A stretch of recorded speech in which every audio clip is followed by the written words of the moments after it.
Je m'appelle Jérôme Delafosse, je réalise et j'incarne des documentaires depuis maintenant 9 ans sur Canal+. Et je suis venu ici à l'UBS ce soir pour présenter mon documentaire Les requins de la colère et parler de la sauvegarde des requins.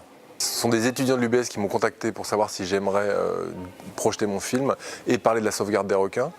Et j'ai immédiatement accepté, d'une part parce que ce film je ne l'ai pas fait pour le laisser dans un placard, et d'autre part parce que pour moi c'est très important de venir parler d'écologie à des étudiants en biologie marine et en écologie de manière plus générale. Parce que c'est des gens qui vont être amenés demain à étudier ces espèces, à étudier les océans, et je pense que c'est important de pouvoir les sensibiliser à certains thèmes dès aujourd'hui. J'ai essayé d'imaginer un type de documentaire qui permette à la fois de découvrir le monde, de découvrir, en l'occurrence, les requins, et aussi de parler de problèmes d'environnement. Mais je voulais pas être juste dans la noirceur et dans le fait de dénoncer la surpêche, mais je voulais justement réconcilier d'un côté les hommes et les requins, et ensuite expliquer de quelle manière nous, consommateurs occidentaux, on a un impact sans le savoir souvent sur les populations de requins en achetant notre nourriture au supermarché. Pour moi, les requins, c'est une longue histoire, parce que ça fait maintenant plus de 20 ans que je raconte des histoires sous la mer. J'étais photographe pendant longtemps et maintenant donc, je suis réalisateur. Et mon premier reportage photo, je l'ai fait avec les requins, au large des Bahamas. Et en 20 ans, je me suis rendu compte qu'il y avait beaucoup moins de requins. C'est-à-dire que j'ai continué à parcourir la planète et j'ai vu, à ma petite échelle, qu'il y avait de moins en moins de requins. Après ça, les requins, je trouve que dans les océans aujourd'hui, c'est une espèce très emblématique, parce que c'est le prédateur apex, c'est lui qui est le plus haut dans la chaîne alimentaire.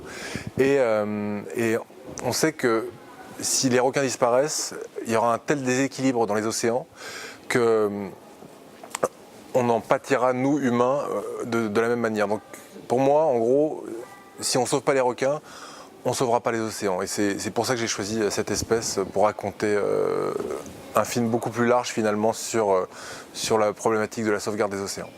C'est un film qui a remporté un large succès tant en termes d'audience que sur les réseaux sociaux au moment de sa diffusion, et il a été salué aussi par la presse, par toute la presse nationale de manière unanime. Et ça a été vraiment un grand plaisir, parce que c'est 18 mois de travail.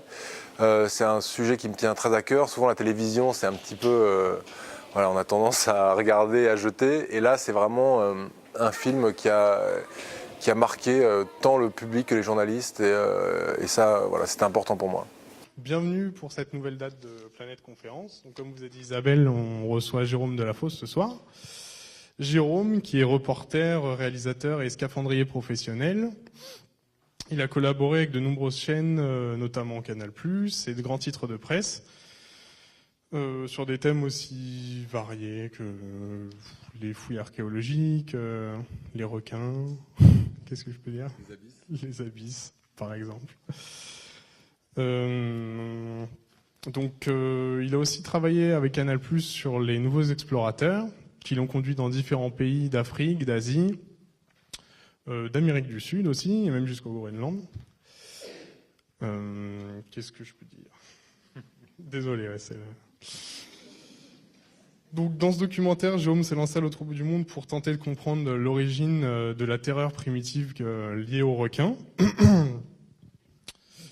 Il dévoile le vrai visage du plus mythique des prédateurs marins et révèle de quelle façon, nous, consommateurs, on agit sur son massacre, et tout en sachant qu'il... Désolé, là, c'est un truc... Je terminerai. C'est ça. Non, je suis désolé. Ok. Plus simplement, voilà. Tout ça pour vous dire que le requin est un maillon essentiel de nos océans. J'ai assisté à la projection, j'ai assisté de chez moi, la première diffusion du film Les requins de la colère que vous allez voir ce soir. J'étais devant ma télé, devant Canal+, et tout, j'étais vraiment à fond. Et voilà, l'idée de ce projet m'est venue, j'ai voulu tout tenter, il y avait Planète Conférence dispo, il y avait toute une organisation, une superbe organisation pour faire ça. J'ai contacté Jérôme, il a bien voulu faire ça, et je le remercie énormément d'être venu ce soir pour présenter son film et voilà, vous faire partager ce moment. J'espère que vous apprécierez vraiment ce film, parce qu'il est vraiment important pour moi. Voilà.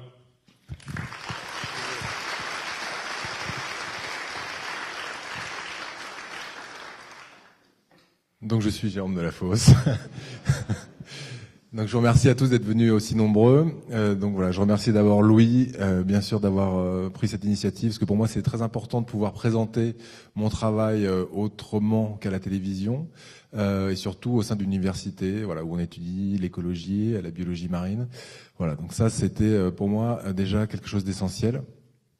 Donc ce film, pour vous le résumer un petit peu différemment, Louis, moi, voilà, j'ai travaillé pendant des années, voilà, pour Canal+ sur les Nouveaux Explorateurs. Pour ceux qui connaissent pas, voilà, c'est une série où j'allais à la rencontre des peuples de l'eau à travers le monde, et je me suis rendu compte vraiment qu'il y avait de plus en plus de problèmes, parce que souvent je vais aller voir des petits pêcheurs en Inde, par exemple, des pêcheurs de requins, même j'ai embarqué avec eux, et je me rendais compte que ces gens-là, ben, ils ont plus à manger, parce qu'il y a plus grand chose dans l'océan.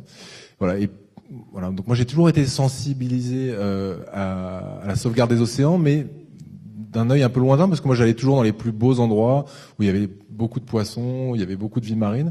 Et voilà. Et à travers cette série, j'ai pu me rendre compte d'autres choses, d'une autre réalité un peu plus dure, et j'ai voulu vraiment essayer de comprendre comment nous, consommateurs occidentaux, on avait un impact sur les populations de requins et sur les océans plus généralement en consommant au quotidien.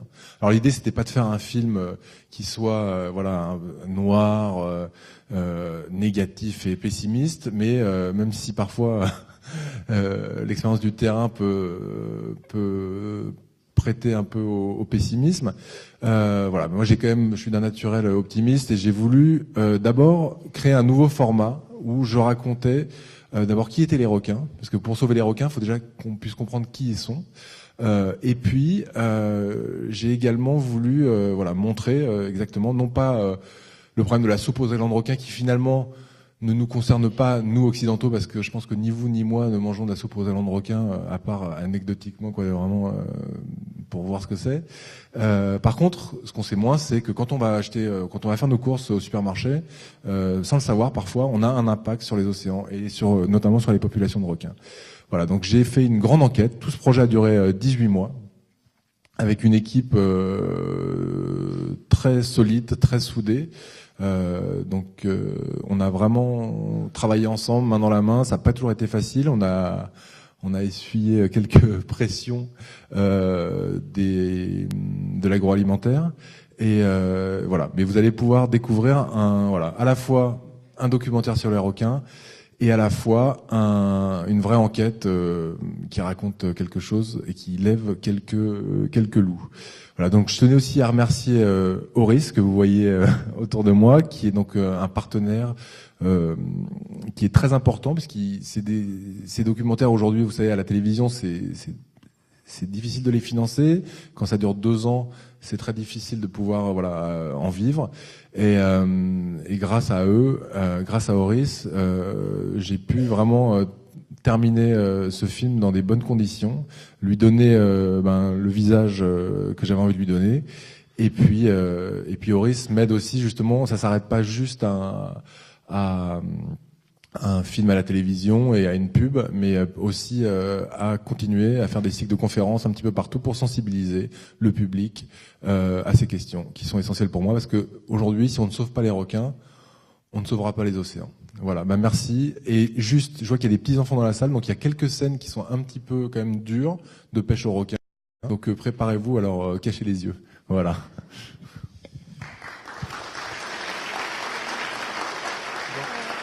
Je te fais signe pour la lumière. Bon, je reprends juste 2 secondes le micro, la pression en moins. Je voulais vraiment remercier toute l'équipe de Planète Conférence, qui a été formidable avec moi, qui a cru en mon projet dès le début.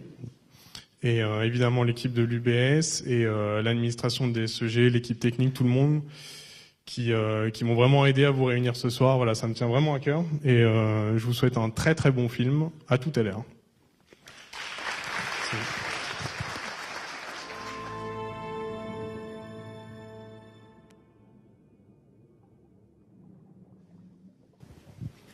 Tout d'abord, vraiment bravo parce que c'est un très très beau film et j'ai vraiment apprécié.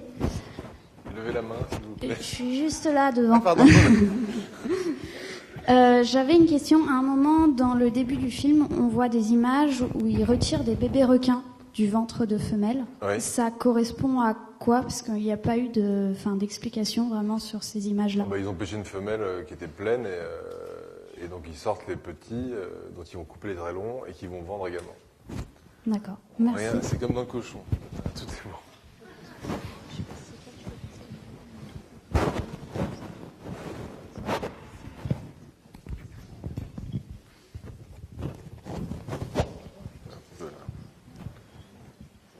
Il n'y a pas d'autres questions? Bonsoir. Bonsoir. J'ai beaucoup aimé votre film, c'était super.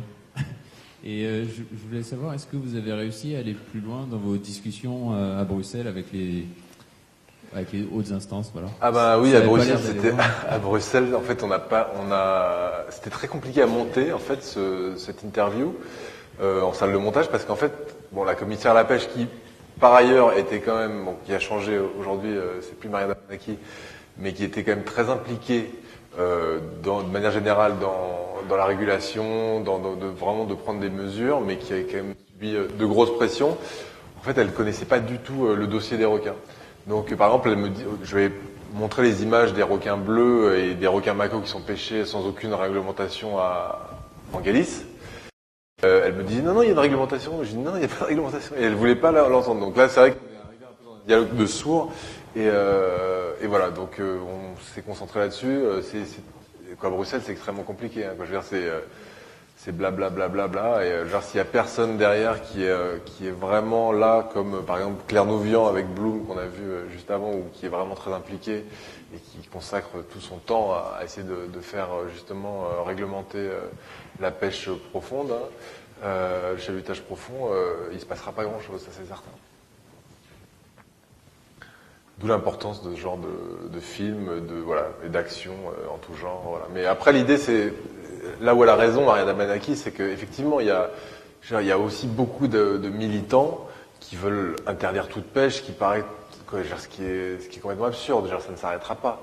Voilà. Après, c'est vrai que la pêche durable, c'est un concept qui est assez fantaisiste, parce que ce mot durable ne veut pas dire grand-chose. On sait que ça pourra durer un petit peu plus longtemps, mais que de toute manière, on viendra à bout des ressources, quoi. Voilà. Donc c'est vrai que c'est très important. On voit la difficulté de trouver un accord sur la COP 21. Là c'est à peu près pareil sur tout. Voilà, donc c'est très compliqué. Mais il y a quand même des actions, par exemple le requin taupe qui était pêché par les flottes françaises à partir des Sables d'Olonne jusqu'en 2009 a été interdit à la pêche. C'est un TAC 0 et où là, en gros, il y a plus de pêche. Après, le problème, et là où je suis assez heureux de pouvoir m'exprimer, donc je sais que vous n'êtes pas tous étudiants en biologie, mais pour moi c'est important ce film de montrer aux gens qui se destinent aux études à une vie de biologiste marin. Parce qu'aujourd'hui, moi j'ai rencontré pas mal de biologistes au cours de cette enquête et ailleurs sur d'autres sujets. Et ce qui est très intéressant, c'est de voir qu'aujourd'hui, la biologie marine, elle est financée par trois, en gros, il y a trois modèles. C'est-à-dire qu'il y a un modèle d'État, avec par exemple, le CNRS par exemple, et bien d'autres, les universités, etc. Il y a après des fondations. Il y a deux types de fondations. Après, il y a des fondations qui sont financées par des groupes qui veulent préserver les océans, et puis d'autres qui sont financées par l'agroalimentaire, comme en l'occurrence Petit Navire. Alors moi j'étais très étonné parce que Petit Navire, on a eu une confrontation, on voit pas tout dans ce film, mais en gros moi, on n'a pas pu le montrer parce qu'il y a eu un petit dossier, un petit contentieux juridique avant la diffusion du film, mais on a débarqué dans leur bureau, on a été vraiment, c'est pour ça qu'ils nous ont répondu, autrement ils nous auraient jamais répondu. Donc moi j'ai débarqué avec mes caméras dans leur bureau, et ça leur a pas trop plu, donc on a eu Et aujourd'hui, après le film, donc ça a été un vrai tollé, ça a été un vrai problème pour eux, le film. Ce qui était, moi le but c'était pas vraiment, de faire juste des scènes d'action, hein, c'était pas le but, c'était juste vraiment de les faire réagir, parce qu'aujourd'hui c'est très difficile de toucher le consommateur, et voilà. Et en gros, eux aujourd'hui me demandent de venir leur donner des conseils sur la pêche durable, ce que j'ai trouvé quand même assez, parce que moi je suis journaliste, voilà, quoi, je suis spécialiste de la mer, je suis plongeur, etc. Je connais très bien le sujet, mais voilà, eux ils sont membres fondateurs de l'ISSF, donc une fondation qui étudie, mais qui dépense des millions tous les ans pour essayer de comprendre les stocks de thon, comment limiter les captures accessoires, etc. Et voilà. Donc ça c'est l'autre mode en gros de financement d'études sur la sauvegarde, en tout cas la limitation des prises accessoires, etc., etc. Et après, il y a effectivement d'autres groupes comme Pew qui, eux, vont financer, par exemple, le Clermont-Vian, mais vont aussi financer des dieux, on va dire, pour moi en tout cas, qui est quelqu'un vraiment d'exceptionnel, qui est Daniel Pauly, à Vancouver, qui est vraiment un des grands penseurs sur la pêche et sur les problématiques de la pêche.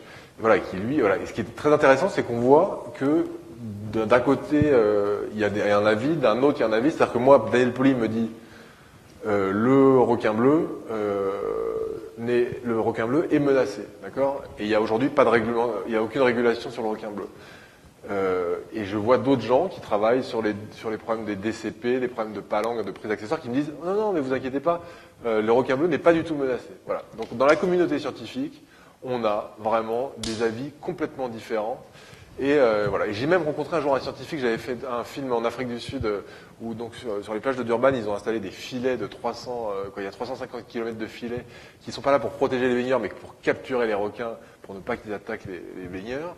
Bon, et certes, ça préserve et puis ça tue énormément. Ça tue des baleines à bosse, ça tue des raies mantas, ça tue vraiment plein d'animaux, complètement des tortues. Et voilà. Et le type qui est à la tête du Natal Sharks Board est un scientifique, un biologiste. Et moi, je lui ai demandé, mais quand vous avez commencé à étudier les océans, c'était pour quelle raison exactement, quoi. Donc c'est vrai qu'il avait une passion pour la mer, et ce type-là, aujourd'hui, voilà, 30 ans, 40 ans plus tard, il installe des filets le long des côtes, et il tue des baleines à bosse, il tue des requins tigres, etc. Donc voilà, donc je pense que, de manière générale, donc je critique pas du tout je critique un peu un certain modèle, si vous voulez, d'études qui sont orientées pour quand même essayer de dire que certaines espèces ne sont pas en danger. Voilà, il y a un travail très important qui est fait par certaines fondations qui sont financées par l'agroalimentaire, mais il y a quand même toujours une orientation qui est, je trouve, un petit peu absurde, alors qu'on connaît très bien la réalité aujourd'hui les stocks de poissons, même s'ils sont difficiles à évaluer, on sait qu'il y a un énorme problème.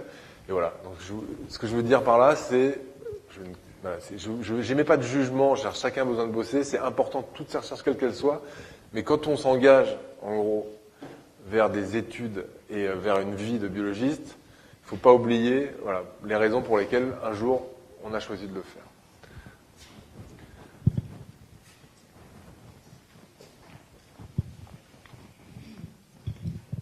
Bonsoir. Oh, oui.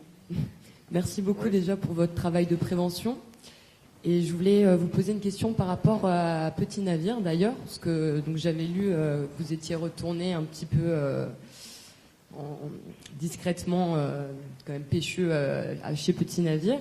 Et je voulais savoir pourquoi ça n'avait pas été diffusé en fait, si c'était par rapport à Canal+ ou. Alors non, mais il y a deux raisons. C'est que la première raison, c'est qu'ils nous ont répondu. Voilà. Donc cette scène de confrontation avec les gens de Petit Navire, elle était assez marrante. C'est vrai que quand on essaie de voir quelqu'un depuis 6 mois et puis tout d'un coup on se retrouve face à lui dans le couloir de sa propre entreprise, c'est assez intéressant ce qui se passe. Mais après c'est aussi c'était un peu faire de la séquence pour de la séquence. Et moi, dès lors qu'ils m'ont répondu, j'avais plus vraiment de raison de monter cette scène, à part pour faire du spectacle. Et c'est vrai, ça aurait donné une vraie petite séquence sympa au film. J'avais écrit un super commentaire, mais ça sert à rien l'idée, c'était pas de taper spécialement. Et puis nous, Petit Navire, on n'a pas cherché à taper sur Petit Navire. On a acheté des boîtes de thon, on a fait une enquête, on a eu des réponses et on s'est rendu compte que il y a eu. C'est eux qui nous l'ont donné, hein, le nom du bateau. Hein. On l'a pas cherché. C'est le service consommateur. Donc voilà, c'était juste pour mettre en évidence certaines choses. Après, je pense qu'effectivement, Petit Navire est par ailleurs commet des erreurs, mais est par ailleurs, d'une certaine manière, plutôt engagé dans une voie aujourd'hui. Voilà. Et puis, bon, c'est vrai qu'après, quand on tape un peu sur les doigts, ben forcément, on fait attention. Et tant mieux. Moi, je suis pour vraiment que les gens, plus pour s'accorder que se battre. Hein. Voilà. Moi, le but, c'était pas ça au départ. Bien, bonsoir. Tout d'abord, félicitations et merci beaucoup d'être présent ce soir à l'Université de Bretagne Sud, au sein de ce bel amphi. Au cours du reportage, il y a une chose qui m'a frappé, c'est l'utilisation par les fabricants et les vendeurs de thon, par exemple, d'allégations qui finalement vous démontrez en fait que c'est faux, puisqu'on parle de pêche durable. Et au-delà de finalement la vente des requins, eh bien on utilise finalement des arguments qui sont aujourd'hui commerciaux et qui sont faux. Alors, il y a d'une part effectivement auprès de la communauté européenne le fait de réglementer les pêches ou de les limiter, mais il y a aussi la réglementation concernant les allégations. C'est-à-dire, pourquoi est-ce qu'on laisse finalement utiliser de telles allégations alors que dans d'autres domaines de l'alimentaire, par exemple, eh bien on limite même le vocabulaire autorisé pour revendiquer certaines propriétés. Donc de ce point de vue-là, qu'en est-il? Parce qu'on a des réglementations européennes, mais en Asie, il y a d'autres réglementations. J'imagine qu'aux États-Unis et ailleurs, sur le continent américain, c'est encore d'autres réglementations. Donc est-ce qu'il n'y a pas aussi, de ce point de vue-là, des possibilités de faire évoluer les choses? Vous avez donné la réponse vous-même. Il y a des réglementations différentes partout. Vous imaginez bien que les réglementations indonésiennes, c'est pas du tout la même que celle qu'on a en Europe. Voilà, simplement, on peut importer, mais nous, à l'issue, par exemple, de ce film, la compagnie indonésienne sur laquelle on a enquêté a été blacklistée au niveau européen. Voilà. Donc quand ils ont vu, je sais pas qui l'a vu, mais parce que moi, les nouvelles, je les ai pas eues par la communauté européenne, je l'ai eu directement par la compagnie indonésienne. D'un coup, ça devenait un peu. Je sais que je ne retournerai pas tout de suite en vacances à Bali, par exemple. Ça pourrait mal se terminer. Mais en revanche, aujourd'hui, non, il y a très peu de moyens. En fait, le vrai problème, c'est le contrôle.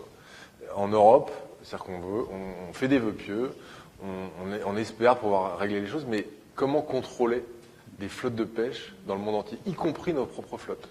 Ce qui se passe aujourd'hui, c'est que tout le monde promet, tout le monde dit on fait bien. Par exemple, toutes les grandes sauts piquets, MW Brands, dans petits navires, etc., subventionnent l'ISSF, donc cette fondation qui étudie et qui essaie de régler le problème des prix accessoires et d'étudier les stocks de thon. Voilà, donc comme tout le monde aujourd'hui dit que s'engage, hein, Petit Navire, ils disent que la pêche durable c'est dans leur ADN. Donc voilà quoi. Donc on les croit, on voit qu'ils donnent de l'argent, on voit qu'effectivement dans ces études, par exemple, il y a tous les dispositifs de concentration de poissons, ça génère beaucoup de captures accessoires. Voilà, mais après, on voit le problème, c'est les techniques de pêche. C'est-à-dire qu'aujourd'hui, on voit que ces DCP, donc c'est des dispositifs de concentration de poissons qui agrèguent le poisson, qui ensuite, voilà, permet de les pêcher en grand nombre. Voilà, c'est un peu compliqué pour ceux qui connaissent pas les DCP, mais voilà, c'est des dispositifs qu'on laisse flotter en mer, tous les poissons viennent tourner autour, et sur ce dispositif, il y a un GPS et il y a un sondeur. C'est-à-dire que le bateau, il a, je sais même pas combien, 150, 200, 300 DCP qui flottent dans l'océan, et il voit exactement où il se trouve et ce qu'il y a sous le DCP. Et dès qu'ils voient qu'il y a du thon sous un DCP, ils font route. Ils viennent, ils pêchent le poisson et ils repartent. Et voilà. Et ce problème de ces DCP, c'est que ça génère énormément de prises accessoires, notamment de requins soyeux. Et voilà. Et ça, alors, ce qu'on disait, c'est que c'est vrai que c'est pas énorme par rapport au pourcentage de prises par rapport au thon, les prises accessoires de requins. Mais en revanche, c'est un tel volume que dans le monde entier, avec tous les DCP, eh ben, c'est colossal, quoi. Donc aujourd'hui, en vrai, il n'y a pas beaucoup de solutions à part de mettre des moyens pour le contrôle des pêches. Donc il y en a, c'est de plus en plus en Europe, mais après, genre en Indonésie, en Thaïlande, genre il y a pas de contrôle, quoi. Les mecs ils partent, ils font ce qu'ils veulent. Nous, ils débarquaient des requins renards sur le port de Bali. C'est totalement illégal en Asie, en Indonésie, de débarquer un requin renard. Et là, les mecs, ils avaient ça sur le toit du bateau. Voilà, moi je les ai découverts, machin. Mais voilà, il leur arrive rien. Personne ne leur dit rien. J'ai une autre question. C'est fabuleux, les images. Je me pose la question, que ressent-on quand on met les pieds dans l'eau comme ça, entouré de requins? La première séquence où on est dans l'eau avec les requins? Oui. Bah, moi, c'est ce que je dis vraiment, c'est que moi, ça fait 20 ans que je plonge avec des requins. J'ai jamais eu, on a de l'appréhension, on sait qu'il y a des situations qui peuvent un peu, voilà, où il faut être très prudent. Mais disons que cette prudence, elle permet vraiment, voilà, c'est pas une peur, mais voilà, on a de l'adrénaline, quand ça va très vite, il y a des gros requins, on fait attention. Maintenant, là, quand on est dans l'eau, jusqu'à la taille, et qu'on n'est pas face aux requins, on n'a pas ce regard prédateur, parce que quand même, on est quand même des beaucoup plus grands prédateurs que les requins, beaucoup. Et là, oui, là, on n'est pas du tout à l'aise. Et puis surtout qu'on était à l'endroit où quand même Eric Ritter s'est quand même fait bouffer la jambe. J'avoue que voilà, on a été. Non mais après, ce que je voulais montrer, voilà, c'était qu'il faut avoir naturellement cette peur quand on va dans l'eau. Tous les accidents qui ont eu lieu à La Réunion, ce que j'explique, c'est que je respecte effectivement avant tout la mémoire des victimes, mais il y a un moment, on va pas faire son jogging sur l'autoroute, quoi. On sait qu'on a 20 minutes de survie sur l'autoroute, et ben là c'est pareil, quoi. Et moi, ce que j'ai voulu exprimer dans cette séquence, c'est ça. C'est qu'il faut, à un moment, quand on sait qu'il y a un danger, il faut arrêter de croire que l'océan, c'est les vacances, c'est machin. L'océan, il y a des requins qui sont là depuis 450 millions d'années. Ils étaient là avant nous, et il faut arrêter de croire que tout nous appartient, et que quand on y va, il faut accepter les risques. Et ça, pour moi, c'est le message vraiment que j'avais envie de faire passer. Bonsoir. Bonsoir. Merci beaucoup pour votre intervention. Je voulais savoir, mis à part la pêcherie du coup industrielle, qui est à l'heure actuelle, est-ce qu'il y a d'autres actions anthropiques qui sont néfastes en fait aux requins? Est-ce qu'on arrive à mesurer l'action des polluants, l'action justement de la surpêche des poissons fourrages sur justement ces stocks de requins? Alors ça, c'est assez pointu comme question. Moi, je ne pourrais pas te répondre de manière ultra précise, mais oui, je veux dire, toute activité en gros humaine dans les océans a un impact. Aujourd'hui, après, c'est comme toutes les théories qu'on peut donner, par exemple, sur la Réunion, pourquoi il y a plus d'attaques, par exemple. Donc, on a tendance à penser, voilà, que effectivement, il y a de moins en moins de poissons au large parce qu'il y a beaucoup de pêche. Donc, les requins se rapprochent de la côte.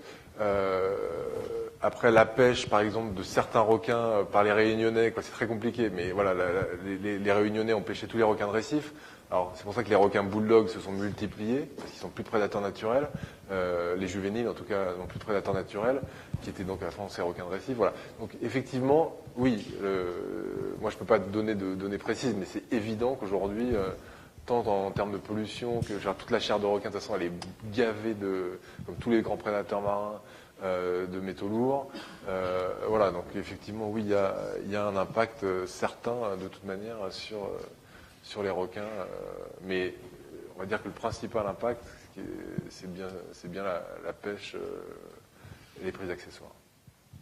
Et justement, du coup, est-ce qu'on arrive à quantifier les prises qui sont faites par la pêche, la pêche nourricière, enfin la pêche... Les prises accessoires, tu veux dire? Non, oui, mais plutôt, la différence entre la pêche industrielle et la pêche plus locale, artisanale, voilà. Est-ce qu'il y a vraiment une différence ou c'est des méthodes de pêche qu'on utilise depuis très longtemps et on a toujours eu un impact? La pêche industrielle, la pêche industrielle, je la définirais comment? C'est-à-dire que là, on voit des pêcheurs, par exemple, à Bali, d'accord, au tout début, on voit juste dans un port avec des requins qui sont débarqués, etc. Là, c'est un petit port qui s'appelle sur l'île de Lombok, en face de Bali. Là, c'est des pêcheurs qui partent beaucoup moins loin que tous les palangriers de Bali. Voilà. Mais de toute façon, toute cette pêche-là, quelque part, elle est un peu à côté de nos bateaux à nous, des bateaux européens. C'est une pêche un peu artisanale. Mais le problème, c'est le nombre de bateaux, quoi. Genre, dans le port de Bali, il y a 900 bateaux, il y a 900 palangriers. Donc, en gros, cette pêche artisanale, qui peut être considérée comme artisanale, dans certains endroits, en fait, elle se transforme en quelque chose d'industriel. Voilà. Donc aujourd'hui, pour moi, une pêche artisanale, je la définirais comme toute la vraie pêche qu'on trouve sur les pêches côtières en France, en Bretagne, dans le golfe de Gascogne, où voilà, on a des mailles de chalut. Même moi, je suis pas fan du chalut. Voilà, mais avec des mailles qui permettent aux petits de s'échapper. Il y a de la palangre au merlu dans le golfe de Gascogne, à Saint-Jean-de-Luz, où là c'est pareil, c'est de la pêche vraiment qui est hyper sélective, etc. Voilà. Après, moi, j'ai embarqué aux Açores avec des canneurs pour le thon. Là, c'était très intéressant aussi parce qu'on se rend compte, on pêche. Il y avait pour les repérer, donc on repère les chasses, donc on voit les oiseaux. Ensuite, on se dirige vers les bandes de bonites. Là, c'était de la bonite et du thon albacore. Et là, on voyait, il y avait des requins-baleines. Il y avait 4 requins-baleines énormes. Et là, on pêchait avec des cannes. Moi, j'ai pêché avec eux. Et on pêchait avec les cannes. Et voilà, on pêchait avec les requins-baleines sans les toucher, sans les tuer. Alors qu'on voit une scène à un moment qui a été prise à bord de Tony Senner espagnol, où on voit un requin blanc dans la Seine. Enfin, même un requin-baleine dans la Seine. Et même s'ils essaient de libérer ce requin-baleine, bon, on voit qu'il est foutu le requin. Quoi. Voilà. Donc en gros, c'est très simple, hein, genre pêche de thon de ligne, de pêche à la canne. Voilà, on sait que ce qui est intéressant dans cette pêche-là, c'est qu'on agit en gros comme le font les prédateurs naturels. C'est-à-dire que des requins, des dauphins, quand ils arrivent dans un banc de sardines, ils vont taper dedans, mais ils vont pas tout prendre. Voilà. Nous, on doit agir de la même manière. C'est-à-dire que quand les pêcheurs à la canne pêchent du thon, ils vont prélever une partie de ce thon, de ce banc, et le reste va s'échapper. Et en ça, c'est très important, je pense, de s'inspirer plus de la nature, quoi, et que la vraie pêche durable, elle est là, quoi. Il n'y aura jamais de pêche durable industrielle, il n'y aura jamais de pêche tant ça sera pas une pêche sélective. Mais après, le problème, c'est qu'il y a de moins en moins de poissons. Les types, parce que là, la réalité aussi, elle est économique, elle est sociale. C'est-à-dire que tous ces pêcheurs partent au large. Il y a de moins en moins de poissons. Il faut payer l'essence. Il faut payer les mecs, en général, c'est des esclaves, donc ça coûte pas très cher en Asie. Mais voilà, quoi. Mais le problème, c'est c'est un serpent qui se mord la queue et le pessimisme, il est là, quoi. C'est-à-dire comment aujourd'hui, moi, je suis en train de faire un nouveau film sur les mafias de l'océan, qui est donc un film qui va traiter en gros de la pêche illégale et de l'esclavage en mer. Et déjà dans mon enquête là, on se rend compte que c'est dramatique. Il y a un truc où il y a un vrai problème. Et le problème, c'est que aujourd'hui, si nous consommateurs, on change pas de comportement, si on continue à acheter les yeux fermés, n'importe quoi, à n'importe qui, et ben voilà quoi, on continuera toujours. Alors que si on choisit, c'est-à-dire que moi, quand je vais dans un restaurant de sushi aujourd'hui, j'y vais encore, et je sais que c'est pas bien de manger du saumon, mais j'y vais quand même, les gens mangent quand même, etc. Mais moi, je demande d'où il vient le thon. Et si on me dit que c'est du thon de ligne, je le prends. Sinon, je dis non, je ne veux pas de votre thon, car ce n'est pas du thon de ligne. Mais ce que je veux dire, c'est qu'il y a un moment, si les gens se mobilisent et à leur petite échelle disent ça, c'est comme le recyclage. Il y a 30 ans, ça faisait rigoler tout le monde. Aujourd'hui, tout le monde descend sa petite poubelle de recyclage, l'armée, et on est plutôt content au final. Donc en gros, c'est des comportements qui doivent changer, et je vous invite à le faire. Oui. Pour revenir sur la réglementation, si on prend l'exemple de la pêche au thon, en fait, qui est assez bien réglementée, c'est-à-dire que les navires dès qu'ils ont atteint leur quota de pêche, restent au port et ils ressortent plus. Et si donc ça sous-entend qu'en fait la pêche elle est notée en tonnage de tel navire. Et si au retour au port en fait le navire déclarait sa quantité de requins et du coup si on réglementait la quantité de pêche de requins, on empêchait les navires de retourner pêcher du requin. Est-ce que ça serait pas Aujourd'hui, sincèrement, moi je pense que les requins, il faudrait les rejeter, il faudrait les relâcher. C'est-à-dire que vraiment, pêcher le requin aujourd'hui, c'est un non-sens. Il y a des espèces, on essaie de faire croire qu'elles sont en bonne santé. Le requin mako, par exemple, le short fin mako au large de la Galice, qui est pêché au large de la Galice, c'est une espèce qui est vraiment, vraiment, vraiment en danger. Elle n'est pas réglementée. C'est-à-dire qu'il n'y a pas de taille minimum, il n'y a pas tout ça. Donc, en gros, il y a plein de choses comme ça. Moi, je pense que là, vous parlez de la pêche au niveau européen. Donc, effectivement, ça serait... Et il y a certaines espèces qui sont réglementées, notamment pour les requins. Oui. Mais, après, dans le monde, je vous garantis qu'en Indonésie, les bateaux, ils restent pas à terre. Si on ne parle pas des espèces protégées, voilà, ça serait parce que... Non, mais déjà, il faudrait juste réglementer. Oui. Il faudrait réguler la pêche au requin. On régule la crevette grise, et le requin, il n'est pas régulé. Oui. C'est ça le problème. Le problème, c'est l'image du requin, c'est tout ça.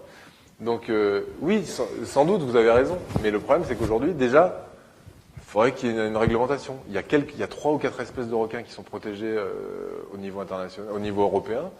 Et le reste, on fait ce qu'on Après, veut. les aires marines protégées, c'est aussi un bon espoir de maintenir un stock espoir. minimal ouais. de... Ah, ça, on est d'accord. Les aires marines protégées, si on arrive à faire ce qu'il faudrait faire, c'est-à-dire d'avoir 20% des océans qui soient... Parce que ça concerne aussi d'autres espèces, des baleines, etc. Mais bien sûr, mais de toute façon, c'est ce qu'on explique dans le film. Là, on a pris les requins parce que c'est une espèce emblématique des océans. Mais en vrai, ce que j'explique au début, c'est que tout est lié. C'est pas, on a pris les requins parce que pour moi, c'est une espèce forte, c'est une espèce emblématique, une espèce qui permet aux gens je sais que les gens vont regarder à la télé, ouais, parce qu'il y a un film sur les requins et que, à travers ça, je vais pouvoir, les sensibiliser à la cause des océans. Mais en vrai, oui, tout est imbriqué. Et effectivement, les réserves marines, c'est un rêve. Et ce que fait la Nouvelle-Zélande en ce moment, c'est exceptionnel. Donc si effectivement tout le monde pouvait arriver à faire ça, ça pourrait vraiment changer.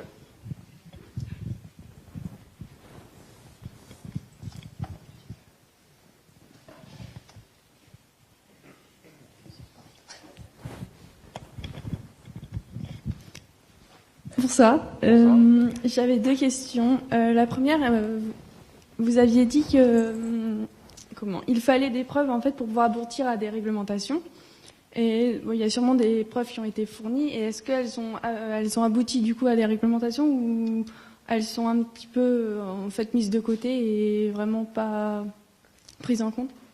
Par rapport à ça, non, parce que aujourd'hui, si vous voulez, ce qu'on dit sur, par exemple, le requin bleu en Europe, ou le requin mako, mais le requin bleu, moi j'ai entendu dire que sur les prises par unité d'effort, donc c'est vraiment un moyen de savoir exactement, de connaître l'état des stocks de poissons. On sait quel poisson a été pêché à tel endroit, et s'il y en a moins que la fois d'avant, etc. Donc aujourd'hui, il y a des spécialistes qui disent qu'effectivement les prises par unité d'effort vont très bien pour les requins bleus, et ce dont on ne se rend pas compte, et moi j'en ai parlé avec Daniel Poli justement et Philippe Curie, ils sont vraiment deux tronches, et eux m'ont dit non, les prises par unité d'effort c'est des conneries, parce que les pêcheurs se déplacent en permanence, et donc en fait ils vont pêcher dans d'autres endroits.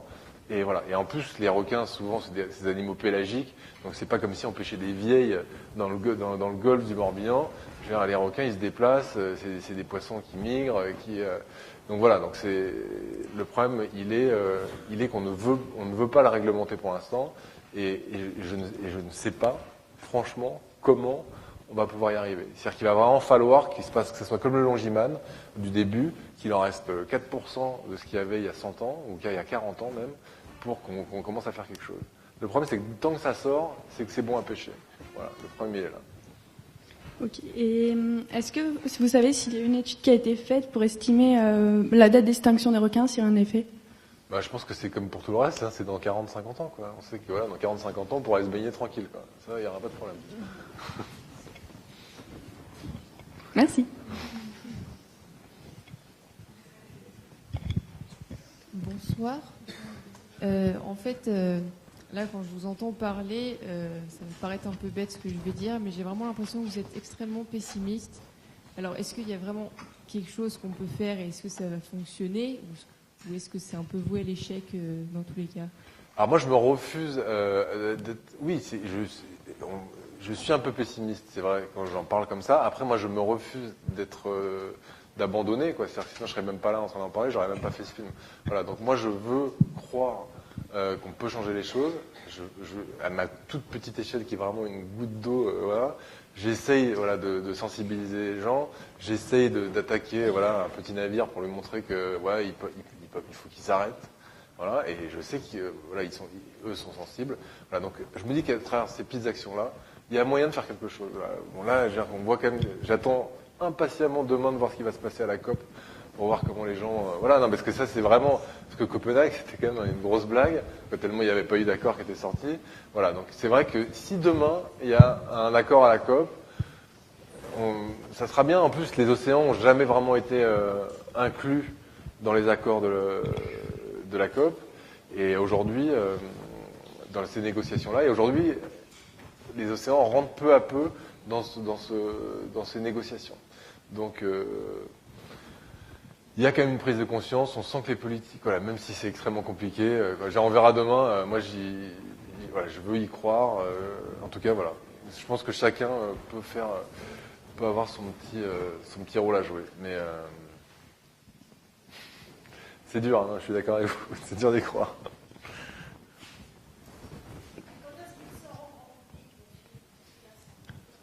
Ah il est sorti déjà. Il a été déjà diffusé sur Canal+. Ouais. Alors le problème, c'est que c'est pas sur France Télévisions, Canal+, c'est pour les abonnés, voilà. Mais bon, on essaye de. Non, mais il y a eu beaucoup. On a eu plein d'articles. On a eu toute la grande presse. On a eu Le Monde. On a eu tous les grands quotidiens le jour même. C'était bien, quoi. Mais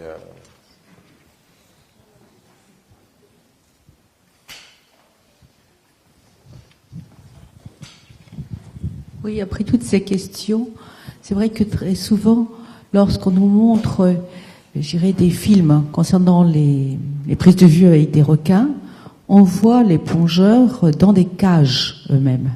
Et là, c'est vrai que tout le monde a été un peu subjugué de voir, y compris avec une personne qui a été très handicapée par de tels animaux, donc de voir que vous puissiez être environné à ce point. Alors, est-ce que c'est simplement que vos combinaisons en titane? Alors, vous parliez de précautions. On se demande où sont les précautions? Des précautions. Alors, déjà, les cages, c'était à l'époque, on croyait que les requins étaient dangereux. D'accord? Donc, les requins peuvent être dangereux, on est bien d'accord. Après, maintenant, tout dépend comment on se comporte sous l'eau. Nous, on est des professionnels. Moi, ça fait 20 ans que je plonge avec les requins. Je plonge avec des gens qui font ça tous les jours aussi. Donc, le danger, ce que je veux vous dire, c'est que les cages, c'est un peu dépassé. C'est un peu l'époque des Dents de la Mer, avec le requin qui tordait la cage en l'arrachant. Et voilà. Aujourd'hui, moi-même, je suis un des premiers à avoir plongé sans cage avec les requins blancs. Alors moi, ça s'est passé pour une raison un petit peu inattendue, c'est qu'on a perdu la cage. Il y a eu une tempête, on avait un petit bateau. Il y a eu une tempête, c'était en Afrique du Sud, et un matin, on est arrivé, il n'y avait plus de cage. C'est une cage que nous avait laissée la BBC. Et là, moi, j'avais 26 ans, j'avais mis tous mes sous dans ce reportage. Et là, plus de cage, quoi. J'ai déjà claqué 40 000 francs à l'époque, et je me suis dit, là, je suis vraiment pas bien, quoi. Et donc, du coup, et je filmais un mec qui allait sans cage. Il m'a dit, tu vas venir sans cage avec moi. Et là, franchement, c'est vrai qu'un requin blanc, hein, là, c'est pas des requins, on voit des requins blancs à la fin du film, mais là, c'était pas des. Et c'est vrai qu'au début, c'est vrai que moi-même, je me suis dit, je vais pas descendre dans l'eau. On avait un bateau de 4,50 m, l'aileron, il faisait 1,50 m, des trucs qui se partaient, voilà. Et bon, à un moment, j'ai sauté à l'eau, quand j'y suis allé. C'est totalement inconscient, hein. Vraiment, je vous le dis, je le referai pas aujourd'hui de cette manière-là, quoi. Mais on s'est mis sous l'eau, on était dos à dos sous l'eau, et les requins, ils venaient comme ça, on le repoussait tout doucement avec les mains. Parce que les petits requins, on leur met des coups, et alors le grand requin, c'est un peu comme si on essayait de mettre un coup de poing à un tyrannosaure, quoi. Vous voyez, c'est à peu près le même effet, quoi. Donc voilà. Donc tout ça pour vous dire que j'ai fait ça, et je suis en train de vous raconter cette histoire aujourd'hui, avec mes deux bras, mes deux jambes. Et en gros, aujourd'hui, on a une approche complètement différente des requins. C'est-à-dire qu'on n'a plus du tout ce rapport de crainte. On n'a plus du tout. On se mettait dans des cages parce qu'on pensait que c'était dangereux, parce qu'on avait vu tous ces Dents de la Mer. Mais aujourd'hui, à part pour les requins blancs, ou même quand on sort des cages, on a toujours cette cage pour pouvoir se mettre à l'abri, parce que c'est des animaux vraiment extrêmement dangereux, imprévisibles, etc. Les longimanes, tout ce que vous avez vu là, les requins tigres, à part le requin blanc, où il faut vraiment faire gaffe. Le reste, il faut faire attention, hein, on est d'accord. Mais c'est pas du tout un animal qui veut nous manger. Les requins, nous, on va dans l'eau depuis, 100 ans, on va se baigner devant. Les requins là, donc ces requins, le longimane, il est là depuis 145 millions d'années. On fait pas partie de son régime alimentaire. Il mange des poissons, il mange tout ça, mais on fait pas partie de son régime alimentaire. Donc il y a certains cas où il y a eu des attaques, où effectivement ce sont des requins opportunistes, mais toujours ce que dit Eric Ritter au début, c'est que c'est des situations dangereuses. Quand on est en plongée sous l'eau comme ça, il y a même une séquence qu'on n'a pas montée dans le film, où on s'est mis dans une situation de naufragé. On a sauté à l'eau, et on était comme ça, habillés en short, et on nageait, et le longimane, il nous passait entre les jambes. Là, je vous dis franchement, j'étais pas fier. Parce que c'était la même chose, c'est qu'on avait de l'eau, c'est comme quand on avait de l'eau jusque-là au début du film, c'est qu'on les voyait pas. Mais moi, dès lors que je suis en plongée, je suis attentif, je suis prudent, hein, faut jamais se croire le roi du pétrole sous l'eau, mais il faut pas non plus avoir une peur inconsidérée, quoi. Ah, pas du tout. Non. Ah, pas du tout, non. Non, celle, si, à la fin, mais là, il y a beaucoup de requins, on leur donne à manger, etc. Donc ça, c'est autre chose. C'était parce qu'on voulait vraiment emmener Yann Perras qui puisse les caresser, etc. On avait symboliquement, on avait vraiment envie de montrer que cette réconciliation était possible. Mais là, on fait attention parce que quand on manipule les requins, quand on vraiment s'approche, là, il faut faire attention. Parce que c'est même pas qu'ils vont vous attaquer, mais c'est qu'il y a un poisson, il va essayer de choper le poisson, mais en fait, il va choper les mains. Donc là, ça va protéger. Mais contre un requin blanc, la combinaison titane, ça va peut-être, il n'y aura pas les dents, mais à l'intérieur, c'est 250 kg de pression au centimètre carré. Je peux vous assurer que sous la combinaison, il n'y a plus rien, quoi. Donc, voilà. Oui? Bonsoir. À un moment dans le reportage, vous parlez aussi des adjuvants au niveau de la cosmétique. Est-ce qu'on peut contrôler ça? Est-ce que c'est indiqué sur Alors, il y en a de moins en moins. Il y en a de moins en moins. Il y avait une marque qui s'appelle Topicrème, qu'on trouve dans toutes les pharmacies et qui était, en gros, qui en contenait. Là, ils viennent d'annoncer qu'ils n'en font plus. Il y en avait aussi on a trouvé alors, il y a tout un rapport de Bloom, en fait, qui a fait un rapport là-dessus, qui a été fait d'ailleurs par Romain Chabrol avec qui je travaille, qui est dans le film, et qui on a retrouvé dans la bébé crème de Clinique, on en a trouvé. Mais aujourd'hui, les marques de cosmétiques ont bien compris que c'était pas qu'il fallait sortir de ça parce que ça allait pas marcher. Et voilà. Mais après, aujourd'hui, il y a des arnaques. C'est-à-dire qu'aujourd'hui, on remplace le squalène de requin par du squalène d'olive. Sauf que le squalène d'olive, ça coûte 1/3 de plus à produire que le squalène de requin.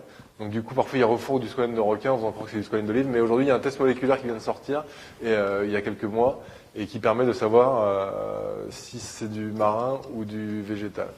Voilà. Avant, comme c'était au niveau moléculaire, on ne pouvait pas le savoir. Bonsoir. Bonsoir. C'était magnifique, merci.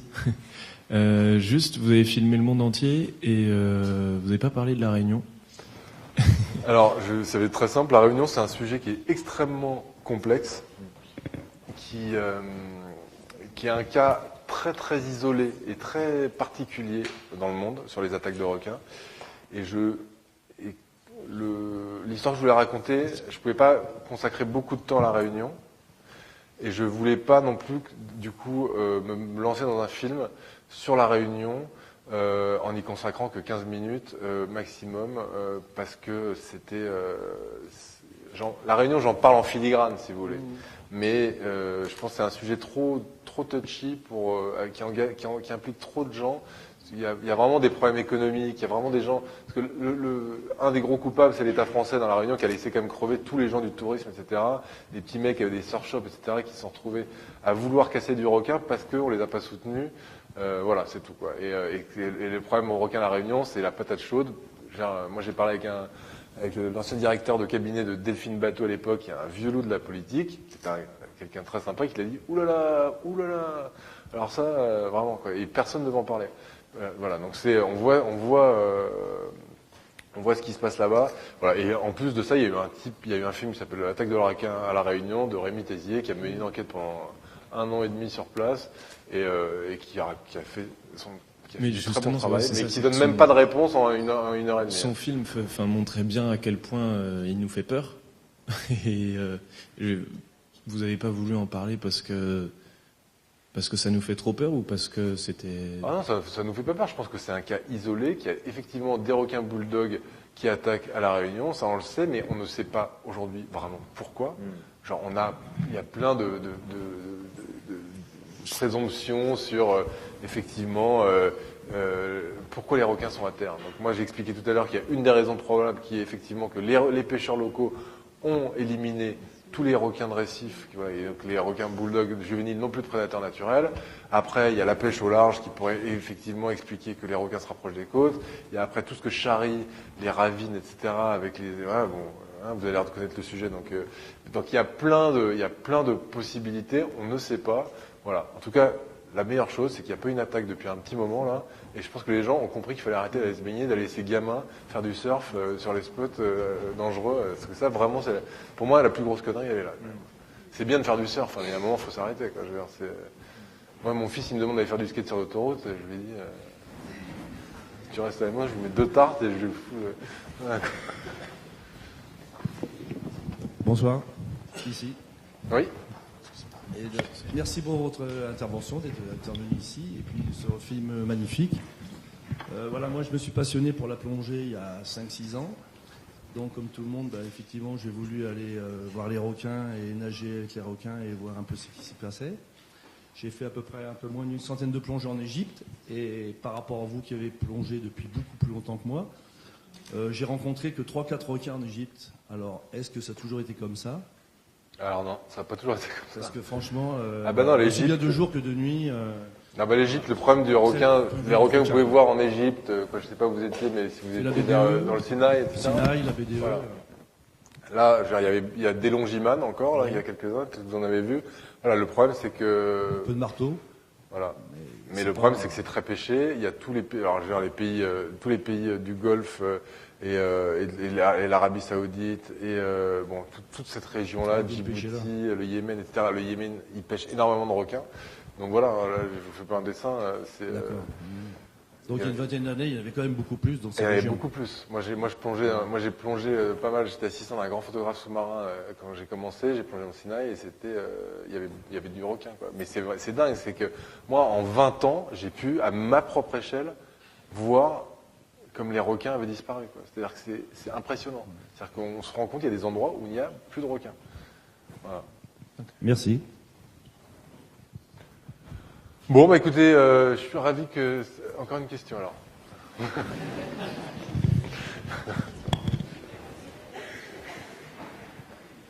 Bonsoir. Allô ? C'est bon. Je voulais vous remercier aussi, j'ai trouvé ça très intéressant. Et moi, ma question, ça reprenait un petit peu votre passage sur les sanctuaires de requins dans les îles Coco. Est-ce qu'il existe dans le monde d'autres sanctuaires comme cela ? Alors, il y a plusieurs sanctuaires. Il y a Malpelo, qui est donc... qui fait partie du triangle de la biodiversité, là, qui est au large qui est pas loin de Coco, mais au large de la Colombie.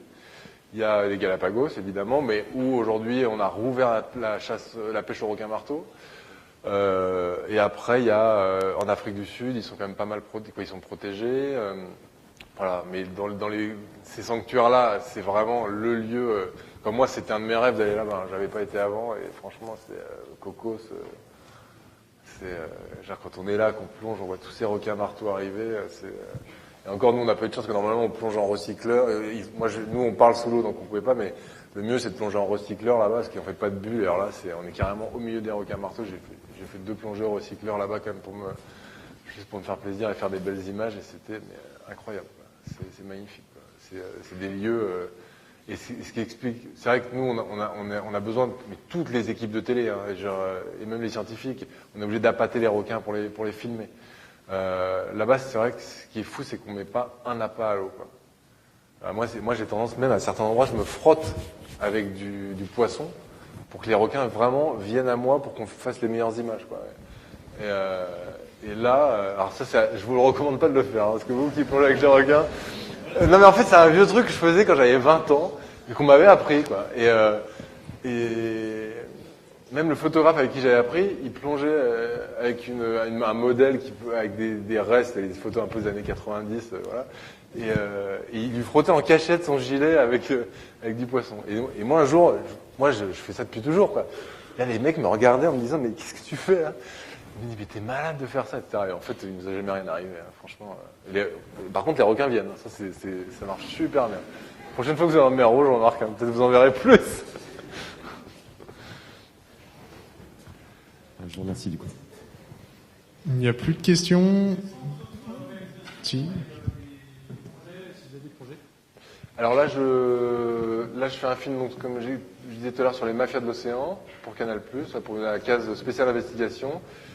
Et après, moi, j'avais été assez marqué par le film The Cove et par Blackfish. Et voilà. Et donc là, je vais faire un autre film sur le même modèle que Les Requins pour Canal, sur la captivité des dauphins. Mais voilà, je vais pas être vraiment toujours dans l'enquête, mais je vais des dauphins, ce qui inclut évidemment les orques. Et là, j'enquête vraiment sur un nouveau commerce qui est la capture des belugas par les Russes. Et voilà, donc je vais faire à la fois, comme sur les requins, des plongées avec les dauphins et les orques et les belugas sauvages pour essayer pour travailler sur la communication, pour travailler sur leur intelligence, comprendre justement comment ils fonctionnent et en quoi la captivité leur est insupportable. Et à côté de ça, je vais enquêter. Je trouve le point de départ qui est intéressant, c'est le Marineland d'Antibes, avec tout ce qui s'est passé avec les inondations, avec une communication tout à fait, une stratégie de communication totalement opaque et étrange, avec tous ces orques qui meurent d'une torsion d'estomac en 2 orques en moins de 6 mois. Donc la torsion d'estomac, c'est quand même un gros problème chez les mammifères marins.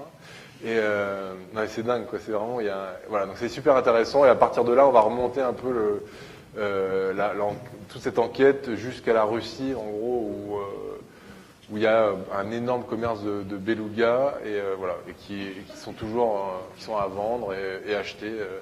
Voilà, alors que SeaWorld aujourd'hui se casse la gueule en bourse, etc. Ils achètent des belugas et voilà. Et en Russie, il y a des. Ce qui est fou, c'est qu'il y a des Marineland. Il y a comme des cirques, vous voyez, les petits cirques qui viennent l'été en Bretagne, là, le petit cirque avec ses caniches savon, là, c'est pareil, mais il y a des piscines toutes petites avec 15 belugas dedans.